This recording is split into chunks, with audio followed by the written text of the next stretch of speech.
Hello everyone, myself Nivedita Mishra and you are welcome to my YouTube channel Study with Nivedita. आज हम class 11th physics के first chapter physical world का last topic करने वाले हैं जो कि है 4 फंडामेंटल फोर्सेस ऑफ नेचर। वैसे तो नेचर में बहुत सारे फोर्सेस हैं बट इन सब में जो 4 प्रिंसिपल फोर्सेस होते हैं उनके बारे में हम यहाँ डिस्कस करेंगे। So started. फर्स्ट है हमारा ग्रेविटेशनल फोर्स। ग्रेविटेशनल फोर्स क्या होता है? Every point mass attract every other point mass in the universe by the force pointing in a straight line between the centre of masses of both the masses. ये क्या कहता है कि पूरे universe में कोई भी पॉइंट मास का ऑब्जेक्ट दूसरे पॉइंट मास के ऑब्जेक्ट को आपस में अट्रैक्ट करता है और एक स्ट्रेट लाइन उन दोनों के बीच के दोनों मासेस के बीच से सेंटर से एक स्ट्रेट लाइन में वो दोनों आपस में एक दूसरे को अट्रैक्ट करते हैं and this force is proportional to the masses of the object. और ये फोर्स जिस फोर्स से वो एक दूसरे को अट्रैक्ट करते हैं वो फोर्स उनके मास उन दोनों ऑब्जेक्ट्स के मासेस के प्रोडक्ट के डायरेक्टली प्रोपोर्शनल होता है and inversely proportional to their separation. ठीक है, और उन दोनों के बीच की डिस्टेंस उन दोनों के सेंटर्स के बीच के डिस्टेंस के स्क्वायर के इनवर्सली प्रोपोर्शनल होता है। This attractive force always points inward. ये फोर्स हमेशा अंदर की तरफ इनवर्ड लगता है from one point mass to the other point mass. एक पॉइंट मास के सेंटर से दूसरे पॉइंट मास के सेंटर तक। ठीक है, अब देखते हैं कैसे होता है ये। देखो, मान लो हमने लिए 2 पॉइंट मास के ऑब्जेक्ट लिए, एक m1 एक का मास और दूसरे का मास m2। ये ग्रेविटेशनल फोर्स से ये दोनों एक दूसरे को अट्रैक्ट करेंगे। ये फोर्स हमने F ले लिया और ये दोनों एक दूसरे को अट्रैक्ट कर रहे हैं। इन दोनों के सेंटर के बीच की डिस्टेंस है r। ठीक है, तो इसके अकॉर्डिंग यूनिवर्सल ग्रेविटेशनल लॉ के अकॉर्डिंग जो कि न्यूटन ने दिया था उसके according F is directly proportional to m1 into m2। F यानी कि ग्रेविटेशनल फोर्स दोनों के मासेस के प्रोडक्ट के डायरेक्टली प्रोपोर्शनल होगा and F is also inversely proportional to 1/r square. और उन दोनों के बीच के सेपरेशन के स्क्वायर का ये इनवर्सली प्रोपोर्शनल होगा। दोनों इक्वेशंस को कंबाइन करते हैं तो हमारे पास आता है F is directly proportional to m1 into m2 upon r square. Okay, अब प्रोपोर्शनैलिटी का साइन हटाने के लिए हम कोई कांस्टेंट यूज करते हैं तो यहाँ पे हम यूनिवर्सल ग्रेविटेशनल कांस्टेंट का यूज करेंगे और हमारा फॉर्मूला बन जाएगा F is equals to G into m1 into m2 upon r square. ठीक है, ये हो गया ग्रेविटेशनल फोर्स फाइंड करने का फॉर्मूला। ठीक है, अब देखते हैं यहाँ पे इस फॉर्मूले में F is equal to G m1 into m2 upon r square में F क्या है? हमारा ग्रेविटेशनल फोर्स है F। ठीक है, और m1 और m2 दोनों ऑब्जेक्ट्स के मासेस हैं। r distance between centres of m1 and m2, m1 और m2 के बीच की डिस्टेंस है r। G क्या है? यूनिवर्सल ग्रेविटेशनल कांस्टेंट है जिसकी वैल्यू होती है 6.67 इंटू 10⁻⁻11 न्यूटन मीटर स्क्वायर पर केजी स्क्वायर। इसे यूनिवर्सल ग्रेविटेशनल कांस्टेंट इसलिए कहा गया है क्योंकि एक तो ये ग्रेविटी के फॉर्मूले में यूज होता है इसलिए इसे ग्रेविटेशनल कांस्टेंट कहा गया, और यूनिवर्सल इसलिए है क्योंकि पूरे यूनिवर्स में इसकी वैल्यू सेम होती है, चेंज नहीं होती है।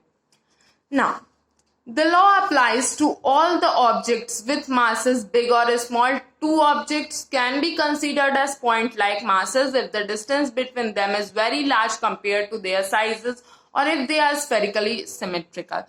ये लॉ हर एक ऑब्जेक्ट पे अप्लाई करता है, चाहे वो छोटा ऑब्जेक्ट हो बड़ा ऑब्जेक्ट हो, उसका मास इवन उसका मास अगर पॉइंट लाइक भी है पॉइंट साइज भी है तो भी ये उस पर अप्लाइड है, या फिर अगर उसके बीच की डिस्टेंस उसके साइज से कहीं ज्यादा बड़ी है, बहुत लार्ज है उसके कंपैरिजन में, और या फिर वो स्फेरिकली सिमेट्रिकल है तो भी ये लॉ उन पे अप्लाई करता है। Now next is our weak nuclear force. Weak nuclear force क्या है? It is also called weak force और वीक इंटरैक्शन। ठीक है, फिर it is the force that allows proton to turn into neutron and vice versa through beta decay. This keeps right balance of proton and neutron in a nucleus. ये force किस लिए responsible होता है? ये force proton को neutron में change होने के लिए और न्यूट्रॉन को प्रोटॉन में चेंज होने के लिए, दोनों में हेल्प करता है, दोनों को प्रोसेस को अलाउ करता है। किसके थ्रू? बीटा डीके के थ्रू। बीटा डीके क्या होता है? एक फास्ट मूविंग इलेक्ट्रॉन का पार्टिकल होता है, उसे ही हम बीटा डीके कहते हैं। इसके बारे में हम आगे भी पढ़ेंगे। This keeps right balance of proton and neutron in a nucleus. ये प्रोटॉन और न्यूट्रॉन का सही बैलेंस न्यूक्लियस के अंदर बनाए रखता है ये फोर्स, ठीक है। Weak force is very important in the nuclear fusion that happens in the sun. हम जानते हैं सन किसकी वजह से ग्लो करता है? उसके अंदर न्यूक्लियर फ्यूजन के रिएक्शंस होते रहते हैं, और ये वीक फोर्स न्यूक्लियर फ्यूजन के रिएक्शन के लिए बहुत जरूरी होता है। The weak force is much weaker than the strong force and electromagnetic force, but it is quite stronger than gravitational force. ये weak force strong nuclear force और electromagnetic force दोनों से बहुत ही ज्यादा weak होता है, लेकिन gravitational force से ये strong होता है। When the weak nuclear force convert a neutrally charged neutron into a positively charged proton, subatomic particles are released near the speed of light. ठीक है, जब वीक न्यूक्लियर फोर्स की वजह से न्यूट्रली चार्ज न्यूट्रॉन पे कोई चार्ज नहीं होता है, इसलिए वो न्यूट्रली चार्ज होता है। जब न्यूट्रॉन पॉजिटिवली चार्ज प्रोटॉन में चेंज होता है, उस टाइम में कुछ सब एटॉमिक पार्टिकल्स रिलीज होते हैं। कहाँ पे रिलीज होते हैं? Near the speed of light. Speed of light की स्पीड से कुछ सब एटॉमिक पार्टिकल रिलीज होते हैं। It is responsible for radioactive decay. ठीक है, रेडियो एक्टिव डीके के लिए भी ये रिस्पॉन्सिबल होता है। Now the third one is electromagnetic force. Electromagnetic force क्या है? Physical interaction that occur between electrically charge particles. Electrically charge particles के बीच में जो फिजिकल अट्रैक्शन होता है, इंटरैक्शन होता है, वो इलेक्ट्रोमैग्नेटिक फोर्स की वजह से होता है। The electromagnetic force is carried by electromagnetic field composed of electric field and magnetic field, and it is responsible for electromagnetic radiation such as light. Electromagnetic force किसकी वजह से होता है? इलेक्ट्रोमैग्नेटिक फील्ड की वजह से होता है। अब ये इलेक्ट्रोमैग्नेटिक फील्ड कैसे बनती है? इलेक्ट्रिक फील्ड और मैग्नेटिक फील्ड जहां एक साथ बनती है वहां इलेक्ट्रोमैग्नेटिक फील्ड होती है, और वहीं पे इलेक्ट्रोमैग्नेटिक फोर्स अप्लाई होता है। ये यही फील्ड जो बनती है, ये रिस्पॉन्सिबल होती है इलेक्ट्रोमैग्नेटिक रेडिएशन के लिए, सच एज लाइट। लाइट एक इलेक्ट्रोमैग्नेटिक रेडिएशन है, ठीक है। It is the basic reason electrons bound to the nucleus and responsible for the complete structure of nucleus.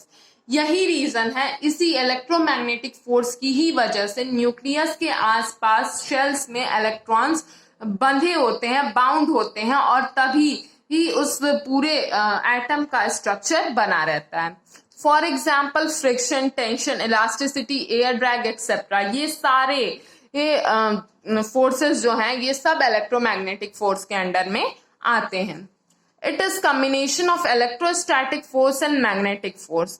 ये इलेक्ट्रोमैग्नेटिक फोर्स जो है, ये इलेक्ट्रोस्टैटिक फोर्स और मैग्नेटिक फोर्स दोनों का कॉम्बिनेशन है। कैसे देखते हैं? देखो, इलेक्ट्रोस्टैटिक फोर्स का फॉर्मूला होता है F is equal to QE।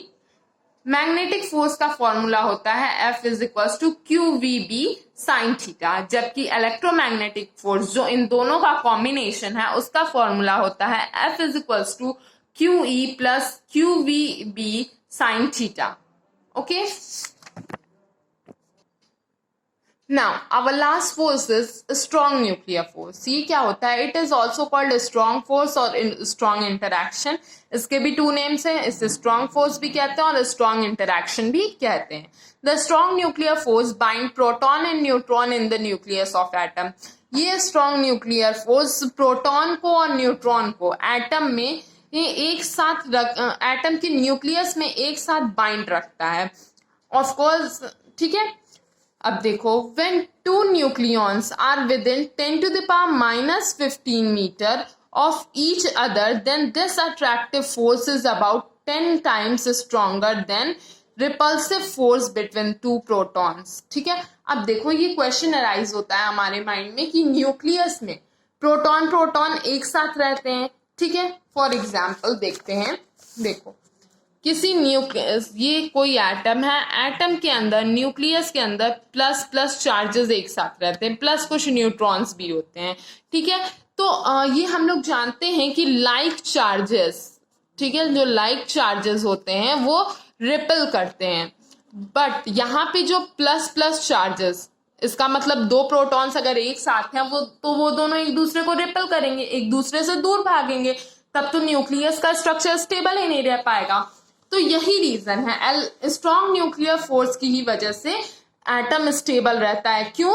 क्योंकि जब दो न्यूक्लियॉन्स, मतलब न्यूक्लियस के अंदर के दो प्रोटॉन्स जब 10⁻⁻15 मीटर के रेंज में होते हैं एक दूसरे से, तो उनके बीच में जो स्ट्रॉन्ग न्यूक्लियर फोर्स, जो अट्रैक्टिव फोर्स लग रहा है, वो रिपल्सिव फोर्स जो दो प्रोटॉन्स के बीच में हो रहा है उससे 10 टाइम्स ज्यादा स्ट्रॉन्गर होता है, ठीक है।